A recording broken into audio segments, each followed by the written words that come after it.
IT മേഖലയിൽ തനതായ വ്യക്തിമുദ്ര പതിപ്പിച്ച കാഡ് സെന്ററിന്റെ പുനലൂർ ബ്രാഞ്ചിന്റെ ഉദ്ഘാടനം പുനലൂരിൽ സംഘടിപ്പിച്ചു.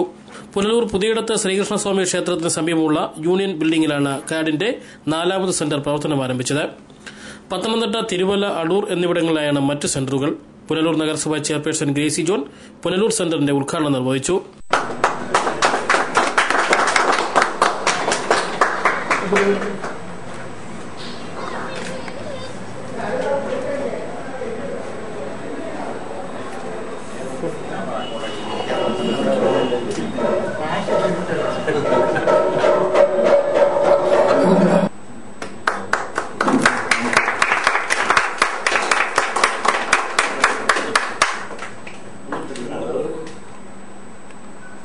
വൈസ് ചെയർമാൻ എസ് ബിജു അധ്യക്ഷത വഹിച്ചു. വിദ്യാഭ്യാസ standing committee chairperson mini Madhukumar മുഖ്യപ്രഭാഷണം നടത്തി. മാനേജിംഗ് കമ്മിറ്റി അംഗം അഡ്വക്കേറ്റ് ലാലു ജോൺ സ്വാഗതം പറഞ്ഞു. മാനേജിംഗ് ഡയറക്ടർ ടി മാത്യുക്കുട്ടി സംസാരിച്ചു. News bureau, Punalur.